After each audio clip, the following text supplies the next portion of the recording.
साथियों नमस्कार। एक बार 10 लोग होते हैं, वो पहाड़ी के ऊपर बने हुए मंदिर में प्रभु के दर्शन के लिए जाते हैं।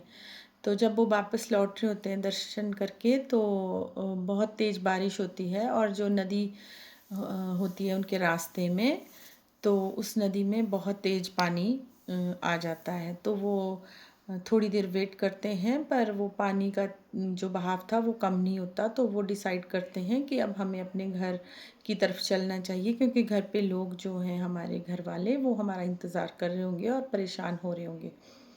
तो वो एक दूसरे का हाथ पकड़ के नदी क्रॉस कर लेते हैं और नदी के पार पहुंच के वो देखते हैं कि बोलते हैं कि हम गिनती कर लेते हैं, काउंटिंग कर लेते हैं कि हम 10 लोग गए थे, तो क्या हम 10 लोग हैं।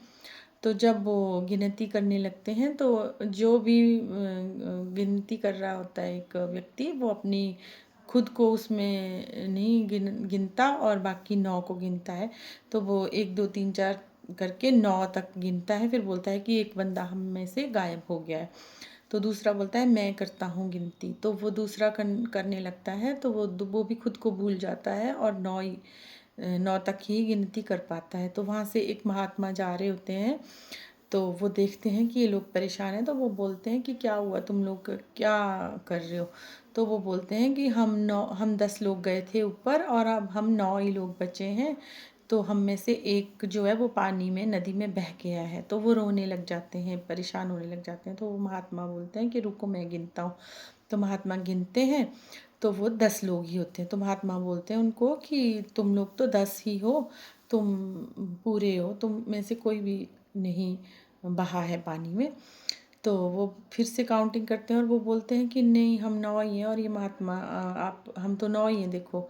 तो महात्मा आगे बढ़ जाते हैं और बोलते हैं कि ये तो ऐसे ही है, मतलब लोग परेशान ही हो रहे हैं, खुद भी और मुझे भी। तो वो चले जाते हैं चुपचाप वहाँ से।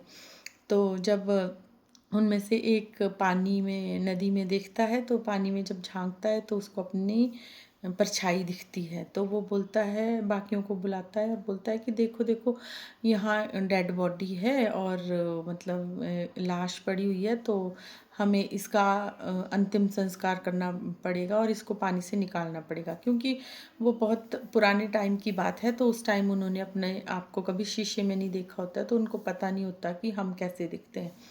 तो उनको लगता है कि वो पानी में जो है वो हमारा 10वां दोस्त ही है और वो पानी में उसकी मृत्यु हो गई है। तो जब दूसरा आता है, वो देखता है, वो भी अपने आप को देखता है, तो वो भी बोलता है कि हाँ, यहाँ पे एक डेड बॉडी है। तो ऐसे सब देखते हैं कि करके, तो सब सब यही बोलते हैं कि हाँ पानी में है। तो सब पानी में जाने लगते हैं। तो इतनी देर में वो महात्मा वहाँ से वापस आते हैं, दूसरी तरफ वापस जाने लगे होते हैं। तो वो बोलते हैं क्या हुआ। तो वो बोलता है कि ये डेड बॉडी मिल गई हमें और ये हमें पानी से निकाल के अब इसका अंतिम संस्कार करना पड़ेगा। तो वो लकड़ियाँ वगैरह इकट्ठी करने लग जाते हैं उस डेड बॉडी को जलाने के लिए। तो महात्मा फिर से बुलाते हैं उनको और बोलते हैं कि सब लोग अपना अक्ष देखो, इसमें अपनी परछाई। तो सब देखते हैं, तो वो वहाँ पे बहुत सारी परछाइयाँ, उनको सबकी अपनी अपनी अलग अलग परछाइयाँ दिखती हैं। तो फिर महात्मा बोलते हैं कि तुम लोग अपने आप को नहीं गिन रहे थे, तुम अपने आप को भी गिनते तो तुम 10 ही हो।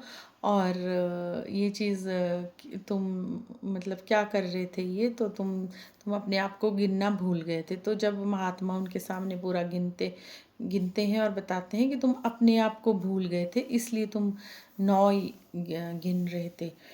तो मतलब साथियों, हमें अपने आप को हर सिचुएशन में अपनी गिनती भी करनी चाहिए। अगर हम बुरे काम कर रहे हैं, तो भी हमें भी अपने आप का पता होना चाहिए कि हम क्या कर रहे हैं। और अगर हम अच्छे काम कर रहे हैं, तो भी हमें अपने आप को काउंट करना चाहिए।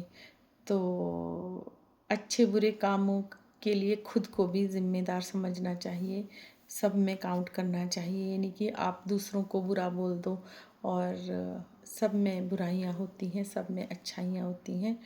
तो धन्यवाद, शुभ रात्रि।